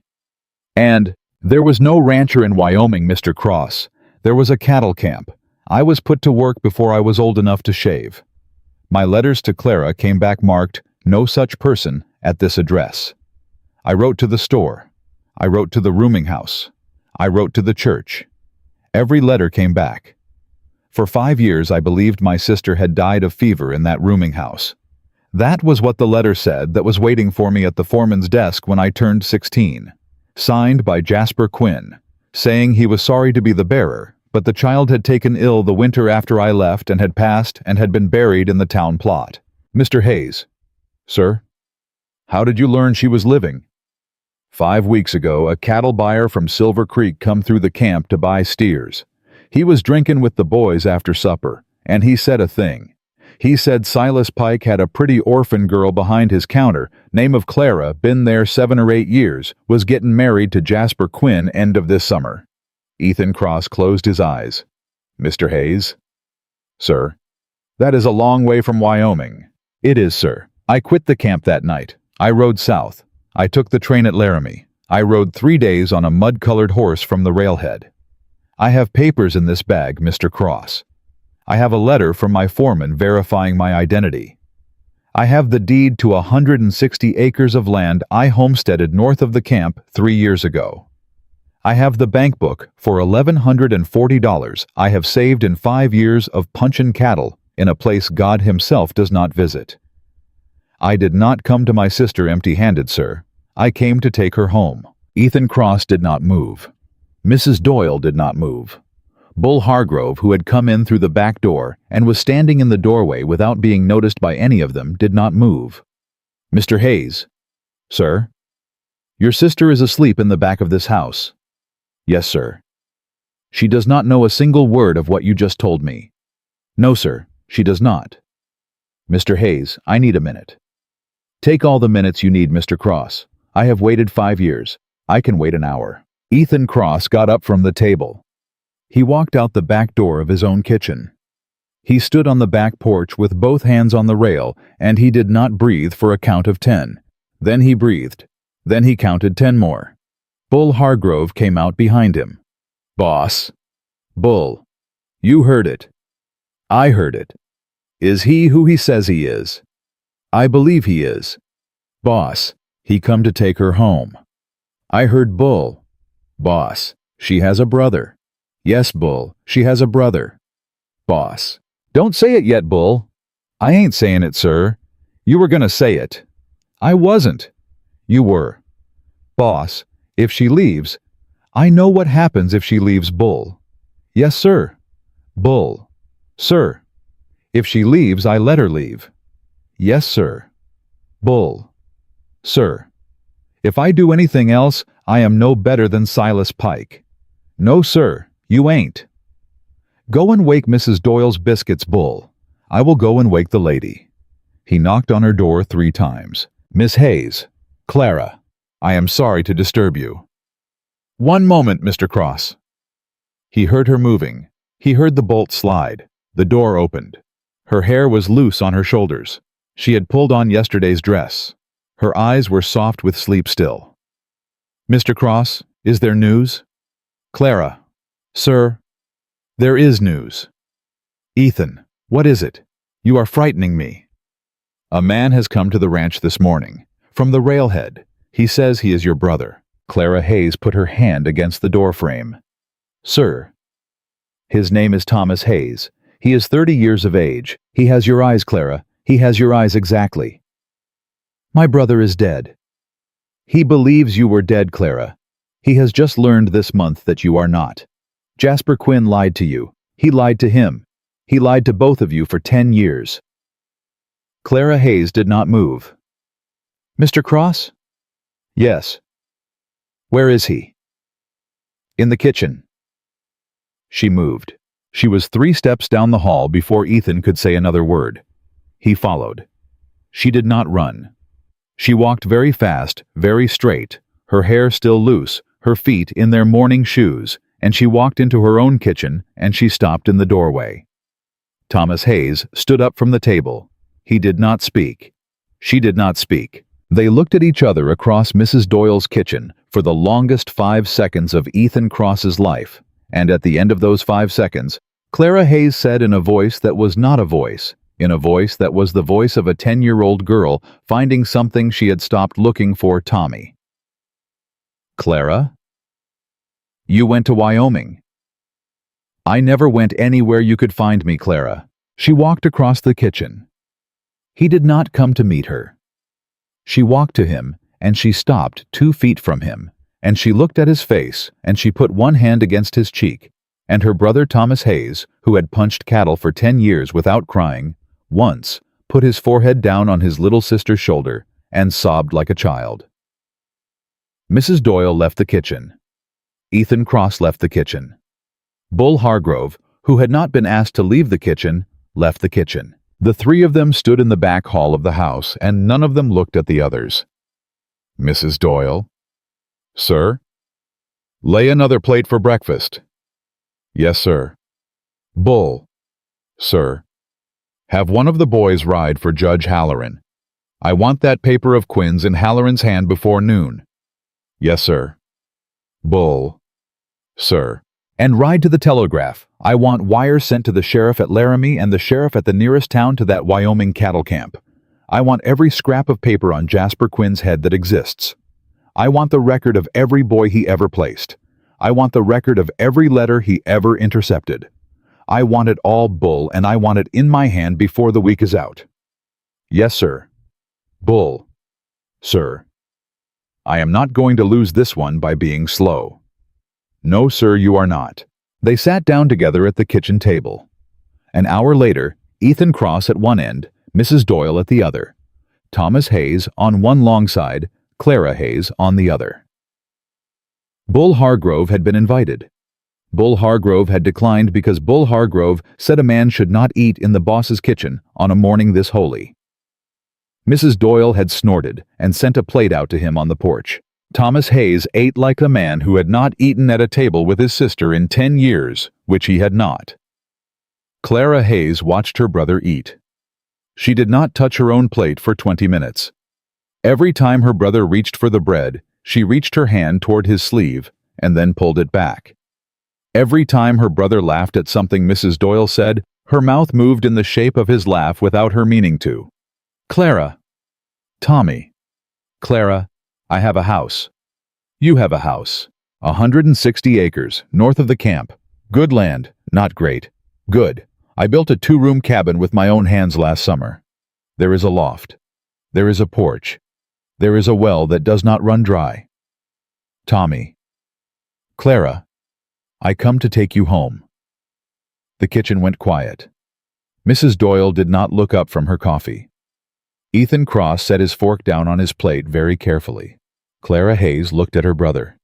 Tommy. Clara, you got no cause to stay in this valley. You got no people here. You got Silas Pike who sold you. You got Jasper Quinn who stole 10 years of my life and 7 of yours. You got a town that talks about you in the pews. Clara. I have 160 acres and $1,100, and a loft with a bed in it that has been empty for my sister since I hammered the last nail. Come home. Clara Hayes did not answer right away. She looked at Mrs. Doyle. Mrs. Doyle did not look up. She looked at Ethan Cross. Ethan Cross did not look away. "Mr. Cross?" Her voice was steady, but it cost her to keep it steady.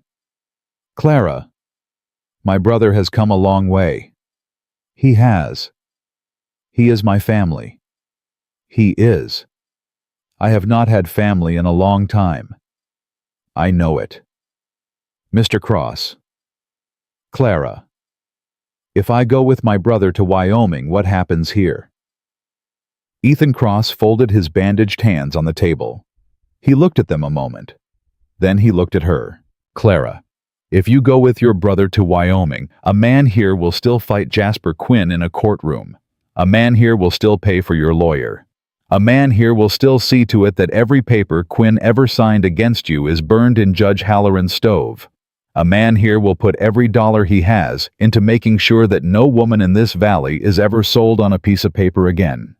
A man here will do that whether you are on this ranch or in a cabin in Wyoming or on the moon, Clara, because a man here has decided he does not live the way he used to live." Clara Hayes's eyes filled. "Ethan? Clara, that is not what I asked." "No, Clara, it is not. Ethan, what happens to you?" Ethan Cross was quiet a long time. Thomas Hayes did not interrupt. Thomas Hayes was no fool. "Clara, Ethan, I will eat alone at this table again. Ethan, I will not die of it, Clara. A man does not die of eating alone. I did it 11 years. I am strong enough for 11 more. I would rather you went with your brother and were safe and free than stayed in this valley one more day because you felt beholden. Do you hear me?" "I hear you. I am not asking you to stay. I know you are not.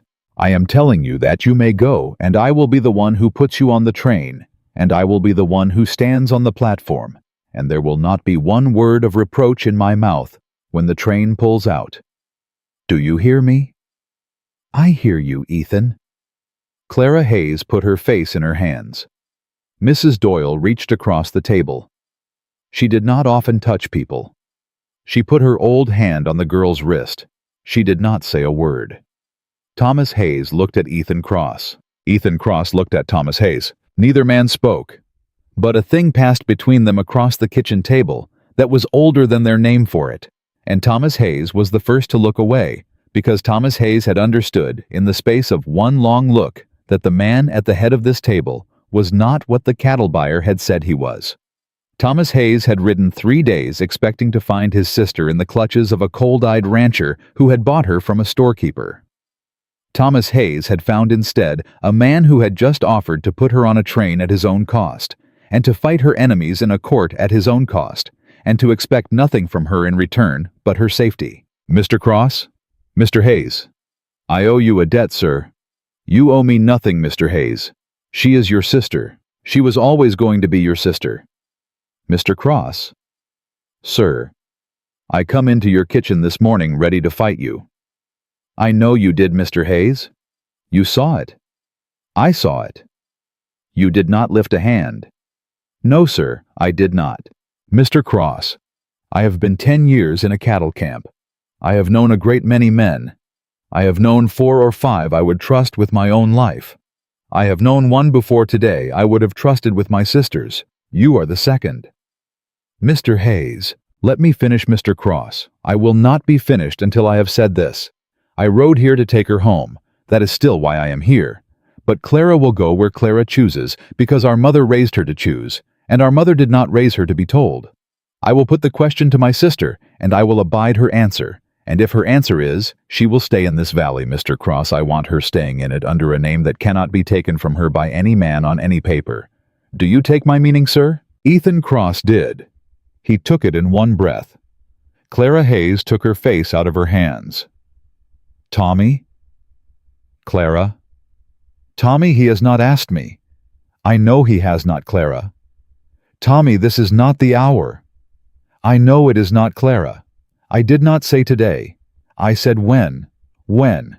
I will not leave this valley with my sister at the end of a court matter, and not know what house she will sleep in at the end of the year. That is all I am saying, Clara. No more than that."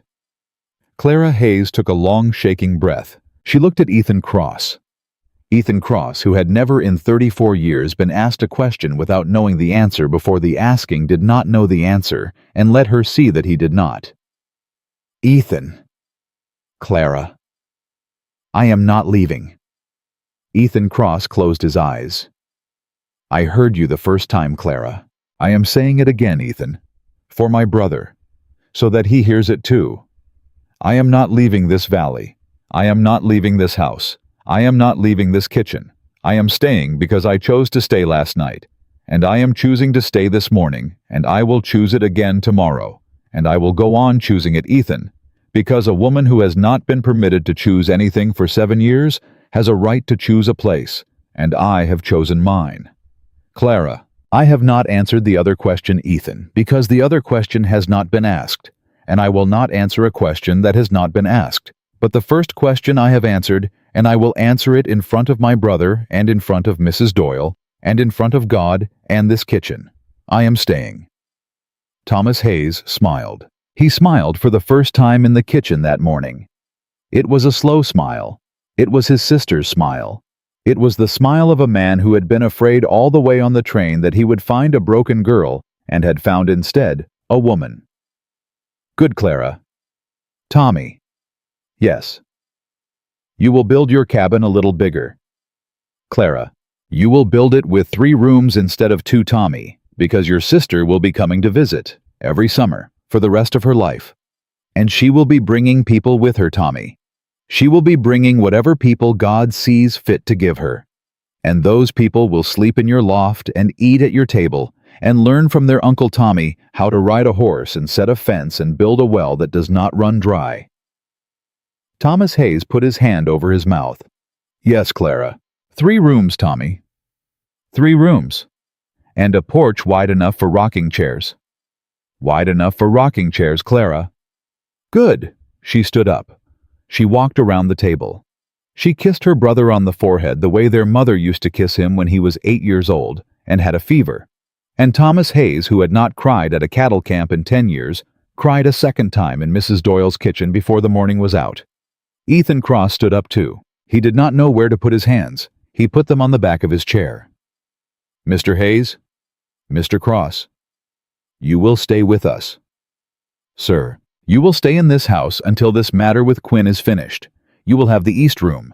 You will have a horse from my stable for as long as you need one.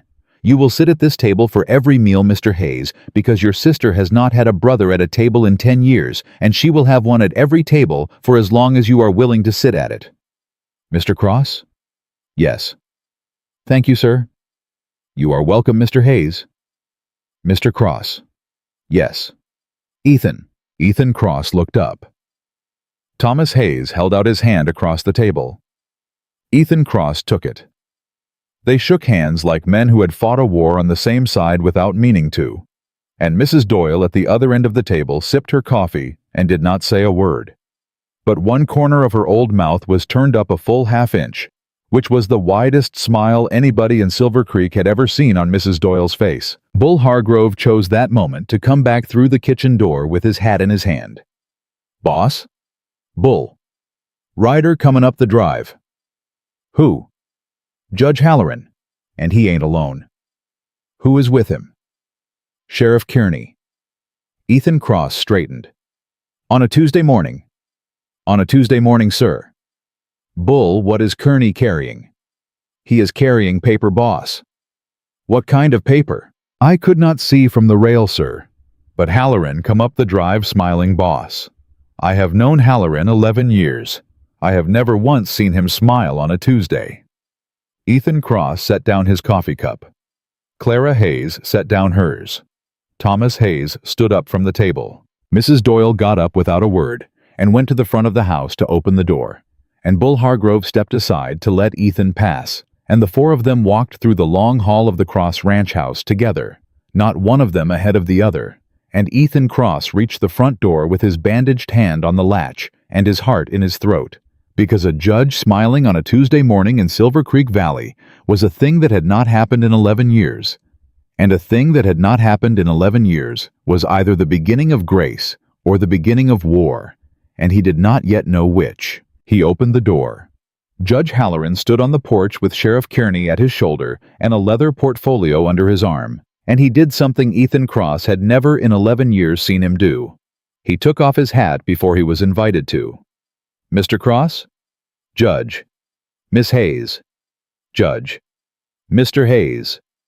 Clara's brother blinked. "Sir, you know my name.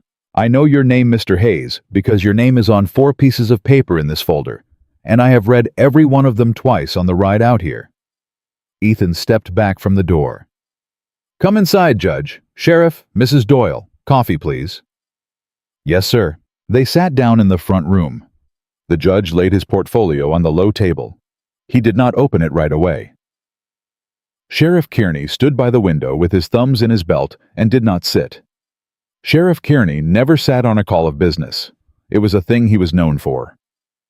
"Mr. Cross." "Judge, before I open this folder, I want to say a thing, and I want to say it in front of witnesses because I am 61 years old, and a man of 61 does not get many more chances to say a thing straight." "Say it, Judge. 4 years ago, I signed a paper I should not have signed. I signed it because I was tired. I signed it because I owed a man in this valley a favor I should not have owed. I signed it because there was nobody in the room to tell me not to. I have thought on that paper every night since. Last Friday, a widow spoke to me on a porch about it. Last Saturday, I rode to my chambers. Last Sunday, I sat with that paper in my hand for 4 hours. Miss Hayes." "Judge, I was wrong to sign it. I am sorry. I do not ask your forgiveness because I have not earned it. I have come this morning to make it right, as best as the law of this territory will let me." Clara Hayes did not speak at first. She looked at the judge a long time. "Judge Halloran." "Miss Hayes." "My mother would have said a man who comes to a house and says I was wrong has already earned half of what he is asking for." "Your mother sounds like a woman I would have liked to know, Miss Hayes." "You would have, sir. You would have." The judge opened his portfolio. "Here is the paper, the original, signed by Silas Pike, witnessed by me, bearing the name of Miss Clara Hayes. I have reviewed the paper at length. I have reviewed the statutes. The paper contains 3 defects. It was signed without the consent of the party named. It was signed in exchange for a private debt which is not a consideration the courts of this territory recognize in a matter of marriage. And it was signed without proof of kinship or guardianship over the named party, as Silas Pike had no legal standing over Miss Hayes at any time during her residence in his establishment." "Say the next part, Judge." "The paper is void." Clara Hayes put her hand against her mouth. "Say it again, Judge." "The paper is void, Miss Hayes. It has no standing. It has no weight. It is not worth the ink it cost. I have brought it here to return it to you, because the law is the law. But I want you to know that in my judgment, as a sitting judge of this territory, Jasper Quinn has no claim on you, has never had a claim on you, and any attempt he makes to enforce this document hereafter will be met in my courtroom with the full disfavor of the bench." Thomas Hayes let out a breath like a man who had been holding one for 10 years. Ethan Cross bowed his head. Mrs. Doyle, standing in the doorway, with a coffee tray in her hands, set the tray down on the sideboard, very, very carefully, because her old hands were shaking. "Judge." "Miss Hayes, I should like to burn this paper." "I had thought you might, Miss Hayes." "In Mrs. Doyle's stove." "I would be honored to watch you do it." Sheriff Kearney spoke for the first time. "Miss Hayes." "Sheriff? Before you burn any paper, ma'am, I have another matter." Ethan straightened. "Kearney." "Mr. Cross, tell me." "Sir, the night before last, a fire was set at your North Hay barn. A colt was killed. There was a boot print in the ash." "Yes, Sheriff, there was." "Sir, a boot with a crescent heel belongs to one Mr. Ray Boatwright, who takes his wages from Mr. Jasper Quinn. I paid a visit to Mr. Boatwright's bunk yesterday. I found a can of lamp oil and a wet shirt that smelled of smoke. I put Mr. Boatwright in my jail yesterday at noon. By sundown, Mr. Boatwright had decided that a man who has been paid $3 to burn a barn should not hang alone for a colt and had made a statement. A statement. A statement, sir, naming Jasper Quinn as the man who paid him, naming Jasper Quinn as the man who instructed him to set that fire. naming Jasper Quinn as a man who has over the course of 11 years in this valley paid for certain other inconveniences to be arranged for certain other people. Clara Hayes turned her head sharp. Sheriff? Miss Hayes. How many other people? I have not finished counting, ma'am. I have a notebook with 11 names in it already. I expect there will be more by the end of the week. 11. Yes, ma'am. Including my mother. Sheriff Kearney looked down at his boots. Ma'am, I cannot answer that with paper yet. I can tell you I intend to find out. Thomas Hayes stood up. He stood up so fast his chair scraped back against the floor. Sheriff? Mr. Hayes. Where is Jasper Quinn this morning? Mr. Hayes, you are going to sit down. You are going to sit down because your sister has just had her paper voided and is about to burn it in a stove, and she is not going to burn it without her brother at her shoulder. Thomas Hayes sat down. Mr. Hayes, Jasper Quinn was arrested this morning at the hotel, by me, with 2 deputies. He is in my jail. He will stay in my jail until his arraignment. I expect his bond will be set by Judge Halloran here at a figure Mr. Quinn will find difficult to raise, because I have already spoken to the bank, and the bank has some concerns about Mr. Quinn's notes.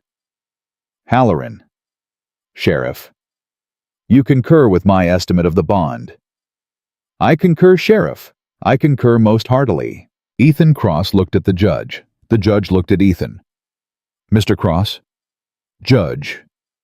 A man of my office is not permitted to smile about an arraignment. I am not smiling, Mr. Cross. No, sir. I am stone-faced, Mr. Cross. I see that, Judge. Stone-faced. Yes, Judge. Bull Hargrove, who had been standing in the hall and had heard the whole of it, laughed once. It was a short, hard bark of a laugh, and it was the first laugh from Bull in the front room of that house in 4 years. Mrs. Doyle did not laugh. Mrs. Doyle picked up the coffee tray again and carried it to the table and set it down and poured 5 cups without spilling 1 drop. Gentlemen, ladies, coffee. Thank you, Mrs. Doyle. Thank you, Mrs. Doyle. Thank you, Mrs. Doyle. They drank coffee in the front room of the Cross Ranch for 20 minutes while Judge Halloran and Sheriff Kearney laid out what would happen next. Quinn's lawyer would try things. Quinn's lawyer would fail at most of them. There would be a trial. Clara would be called to testify. Thomas would be called to testify. The ranch would be called to testify. It would not be easy. It would not be short. But the paper was void, and the arrest was good, and the town had turned a corner. It had not known it was walking toward, and a widow named Alma Pritchard, who weighed 100 pounds soaking wet, had been the hinge of that corner, and Sheriff Kearney intended to stop by Mrs. Pritchard's house on his ride back into town to tip his hat to her personally. When the judge and the sheriff stood to go, Clara Hayes did not show them out right away. She walked into the kitchen. She opened the door of Mrs. Doyle's stove. She fed wood onto the fire until the flames licked hot. She held the paper over the opening. She looked at it 1 long moment. Tommy. Clara. Come and stand by me. He came and stood by her. Ethan. Clara. You too. He came and stood on her other side. Mrs. Doyle. Yes, child. You also, please. Mrs. Doyle came and stood behind her close enough that her old hand rested on Clara's shoulder. Judge Halloran. Miss Hayes. Would you like to witness this burning in your official capacity, sir? I would be honored, Miss Hayes. Sheriff. Ma'am. You too. Yes, ma'am. The 7 of them stood around the stove. Clara Hayes held the paper 1 second longer. Then she dropped it into the fire. The paper curled. It blackened. It caught. In 11 seconds, it was ash. Clara Hayes closed the stove door. There. She said it quiet, almost to herself. There. She did not cry. She had done her crying earlier. She turned around, and she looked at the 6 faces standing in Mrs. Doyle's kitchen, and she lifted her chin, and Ethan Cross watching her understood in that moment that he was looking at a different woman from the one who had laughed at a creek 2 months ago. She was not more beautiful. She was not less. She was somebody who had stood at a stove and burned the paper that had owned her in front of a judge and a sheriff and a brother and a housekeeper and a man, and had not needed any one of them to steady her hand. He understood a thing about himself in the same moment. He had thought he was going to save her. She had saved herself. He was only going to be permitted if he was lucky to live beside her while she went on doing it. Judge Halloran and Sheriff Kearney rode out near noon. Thomas Hayes rode with them as far as the gate, because Thomas Hayes wanted a word with the sheriff about the Wyoming cattle camp and a man who ran it. Bull Hargrove went to the lower barn to see to Henry's arm. Mrs. Doyle went to the pantry to count flour. Ethan Cross and Clara Hayes were left in the kitchen alone for the second morning in a row. Clara? Ethan? Sit down. Sir. Clara, sit down, please. She sat. He did not sit. He walked to the window. He walked back. He walked to the window again. He came and stood on the other side of the table from her and put his bandaged hands on the back of the chair. Clara. Yes. I am not a man of pretty words. I know it, Ethan. I have never in my life said a pretty word to a woman, and I will not start today because it would be a lie, and you have had enough lies said in your hearing for one lifetime. Yes, Ethan. Clara, your brother said a thing this morning. He did? He said he would not leave this valley without knowing what name his sister would sleep under at the end of the year. He did say that. Clara, I am not your brother. I cannot answer his question for him. I can only answer my half of it. Yes. Clara, I am 34 years of age. I have a ranch, and I have a house, and I have 10,000 acres, and I have 11 years of eating alone, and I have by accident become the man most feared in this valley. I have none of the things a man ought to be able to offer a woman. I have only one thing, Clara. I have a kitchen, and the kitchen has 2 chairs at this table, and one of them has been empty every night for 11 years. Ethan. Clara, let me finish. Yes, Clara, I am not asking you today. I will not ask you today because your paper has been ash for 2 hours, and a woman who has been ash-free for 2 hours deserves more than 2 hours before she is asked a thing that will last her the rest of her life. I am telling you, Clara, that I will ask you. I am telling you that I will ask you in the fall. After the trial. After your brother has built his 3rd room. After the town has finished saying everything it is going to say. I will ask you in my own kitchen, Clara, across this table. And you will answer, and I will abide your answer, and whatever your answer is, this table will always have a chair for you at it. Clara Hayes put her hand across the table. She did not touch his. She laid her hand palm up on the wood. She said nothing. Ethan Cross looked at her hand. He looked at her face. He reached across the table. He laid his hand in her palm. She closed her fingers around his. They did not kiss. They did not speak. They sat across a kitchen table with their hands joined, and outside the window, Bull Hargrove walked past whistling and did not look in. Ethan. Clara. In the fall. In the fall. I will have an answer for you then. Yes. Ethan. Clara. You will not like waiting. No, I will not. Good. Good. Good, Ethan, because a man who has never had to wait for anything in his life ought to wait for one thing. And it ought to be a good thing. And it ought to be worth the waiting. And if it is not worth the waiting, then a woman who has been owed 10 years of a brother and 7 years of a wage and her whole life of a name ought to find out before the asking instead of after. Ethan Cross looked at her. He almost smiled. He did not quite. Clara Hayes. Ethan Cross, I believe you are the hardest woman I have ever met. I believe I am, sir. I believe I am grateful for it. I believe you will continue to be, sir. Clara. Ethan. You are going to be the making of me. I am going to be the making of myself, Ethan. You will be the making of you. We will stand at a table, sir, and we will eat across from one another, and there will be 2 of us making 2 of us, and neither of us will be making the other, because I have been made by another person for 7 years, and I will not be made that way again. Do you hear me? I hear you, Clara. Good. Clara. Ethan, I have never in my life agreed so fast to anything. She laughed. She laughed the way she had laughed at the creek. It came out of her without permission and without warning, and it filled that kitchen like water fills a cup, and Mrs. Doyle in the pantry heard it and stopped counting. Flower and Bull Hargrove halfway to the barn heard it and stopped whistling. And a man on a mud-colored horse coming back up the drive heard it and pulled up short and said to nobody, "Well, well now." Thomas Hayes rode into the yard and swung down. He did not come into the house right away. He stood in the dooryard a minute and looked at the sky, and then he looked at the ranch, and then he looked at the cottonwoods, and then he shook his head once and walked up onto the porch and did not go inside, because he had heard his sister laugh, and a brother who had not heard his sister laugh in 10 years does not walk in on that laugh. A brother stands on the porch. A brother waits. The trial took 6 weeks. Jasper Quinn was convicted on 4 counts of trafficking in human labor, 2 counts of forgery, 1 count of attempted coercion, and 1 count of arson by agent. He was sentenced to 15 years in the Territorial Penitentiary.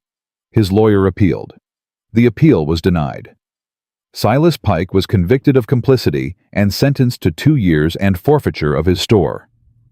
The store was bought at auction by Mrs. Alma Pritchard, who reopened it the week after under new management, and the new manager was a young woman named Sarah Eames, who had spent 4 years working for nothing in the back of Pike's, and who on her first day as manager raised every wage in the store by 40%, and hired 2 more orphan girls off the next coach through town on fair wages with a room each that locked from the inside. The town talked for a while. The town always talks for a while. And then, one Sunday in late September, the women of the parish laid out their covered dishes after service, and Mrs. Pritchard said without looking up from her slaw, "I reckon any woman in this valley who still has a bad word to say about Clara Hayes is welcome to say it in my hearing." No woman said a bad word. Not that Sunday, not any Sunday after. Ethan Cross asked Clara Hayes the question in the first week of October across the kitchen table, with Mrs. Doyle pretending very hard to be occupied at the stove, and Thomas Hayes pretending very hard to be reading a newspaper in the front room. And Clara Hayes said yes. She said it plain. She said it without crying. She said it the way a woman says a thing she has thought about every night for 2 months and arrived at by her own road. They were married in November. Thomas Hayes gave her away. Mrs. Doyle wore a new dress. Bull Hargrove wept through the whole ceremony and pretended afterward that he had not. Judge Halloran officiated. Mrs. Pritchard made the cake. Half the town came. The other half sent notes and apologies and small gifts because the other half had decided that being remembered kindly by Ethan Cross was a better investment than being remembered any other way. And Ethan Cross, to his own surprise, found that he was content to let them think so, because being feared had cost him 11 years of supper, and he was not going to spend 1 more hour of his life collecting on old grudges when he had a new table to fill. The table filled fast. A son the 1st June. A daughter 2 years after. A second daughter the year after that. Thomas Hayes came every summer from Wyoming with a wife of his own by then, a fine-boned woman named Elizabeth, who had taught school in Laramie and who took over Clara's little kitchen every August, with laughter and flour and a plan. And the cousins grew up in each other's pockets on 2 ranches 1,000 miles apart, and did not think it strange that their mothers called each other sisters, though only one of them had been born to the name. Mrs. Doyle lived another 11 years. She died in her own bed at 71, in the house she had kept for 30, with Clara Cross holding one of her hands, and Ethan Cross holding the other. And her last words were, "The biscuits in the warmer. They need to come out." And Clara went and took them out, and when she came back, Mrs. Doyle was gone, smiling, and there was flour on her apron that had been there since breakfast. They buried her under the cottonwoods. Bull Hargrove married the widow who owned the feed store in town the summer after, and lived happy and died at 68 of a bad heart, and was buried next to Mrs. Doyle at his own request, because he said a man who had worked for a woman like that for 30 years ought to go on lying next to her, where the wind could carry any fool thing she needed to say to him. Silver Creek Valley grew. The railroad came through. The town paved Main Street. Pike's old store became a library. The ranch stayed a ranch, and the ranch stayed in the family, and the son and the 2 daughters grew up and married and had children of their own, and the children of those children on summer evenings, 70 years later, would stand on the porch of the Cross Ranch house and hear their great-grandmother's story from their own father's mouth, and the story would end the same way every time. It would end like this. A man built an empire and ate alone for 11 years. A girl laughed at a creek one summer morning and stopped laughing when she saw him. He went home that night to a house that was silent, and he could not bear the silence one more hour, and he rode back into town the next day, and he changed his life and hers. He did not save her. She saved herself. What he did was stand beside her while she did it. What she did was stand beside him while he learned to be a man who could stand beside a woman. They built a house together that was loud with children and full of bread, and never, not one day, silent again. That was the story. That was the whole of it. And the lesson of it, which the old man on the porch would say last, was this: a woman's worth is not given to her by the man who marries her. A woman's worth is not taken from her by the man who sells her. A woman's worth belongs to the woman. She carries it in on her own 2 feet. She sets it down at her own table. She burns in her own stove any paper that says otherwise, and the man who is lucky enough to sit across from her does not own her worth, and does not measure it, and does not grant it. He only, if he is wise, spends every day of his life being worthy of sitting across from it. That was the story Clara Cross lived. That was the story she left behind her. And in the end, it was the only story worth telling.